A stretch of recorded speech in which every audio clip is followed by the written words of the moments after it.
ഞാൻ ഒരു കഥ കൂടി പറഞ്ഞോട്ടെ. കാരണം എന്നെ സിനിമയിലേക്ക് കയറാനുള്ളൊരു കാരണം അൻവർ റഷീദാണ്. കാരണം എന്നെ ബോഡി ഡബിളായിട്ട് മമ്മൂക്കയുടെ അണ്ണൻ തമ്പിയിൽ എന്നെ വിളിച്ചു.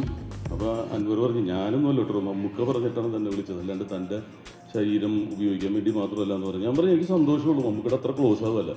അണ്ണൻ മമ്മൂക്ക പോകുമ്പോൾ ഞാൻ തമ്പിയാവും, തമ്പി മമ്മൂക്ക പോകുമ്പോൾ ഞാൻ അണ്ണനാവും. അങ്ങനെ ഫ്രണ്ടിൽ മമ്മൂക്ക നിൽക്കുന്ന ഒരു ഷോട്ടിൽ അന്ന് അസോസിയേറ്റ് ആണ് സലാം ബുക്കാരി, അവിടെ നിന്ന് ചിരിക്കുന്നത്. എന്തായാലും നല്ലൊരു കഥ ഇവർക്ക് കിട്ടുമല്ലോ. അപ്പോൾ സുരാജിൻ്റെ മോനാണ് കൊച്ചായിട്ട് അഭിനയിക്കുന്നത്. അപ്പോൾ ഈ ഒരു ചീപ്പ് കൊടുത്ത് കരയാണ്ടിരിക്കാൻ ടേക്കാണെന്ന് പറഞ്ഞപ്പോൾ ബുക്കാരി അത് തിരിച്ചു മേടിച്ചു. മമ്മൂക്ക ഇംഗ്ലീഷിലും മലയാളത്തിലും നല്ല ചീത്ത പറയാം.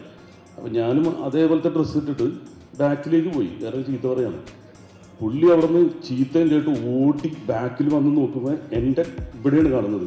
കാരണം മമ്മൂക്ക ചീത്ത പറഞ്ഞിട്ട് 1 കിലോമീറ്റർ ഓടി എത്തിയപ്പോൾ അവിടെ വേറെ അതേപോലത്തെ ഒരു ഡ്രസ്സ് ഇട്ടിട്ട് ഇതിന് എന്നും പറഞ്ഞിട്ട് അന്ന് കിളി പോയതാണ്. അതാണ് കുറച്ച് വൈകിയത് സിനിമ എടുക്കാൻ. പക്ഷേ അദ്ദേഹത്തിൻ്റെ ആദ്യത്തെ സിനിമയിൽ ഞാനുണ്ടായിരുന്നു.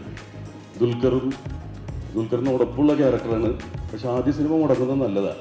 അൻവറായിരുന്നു എൻ്റെ പ്രൊഡ്യൂസർ. പക്ഷെ അത് നടന്നില്ല. ഇത് ഫസ്റ്റ് ഫിലിമായി. ഇനി നമുക്കത് സെക്കൻഡ് ഫിലിം ആയിട്ടാണ് അല്ലേ?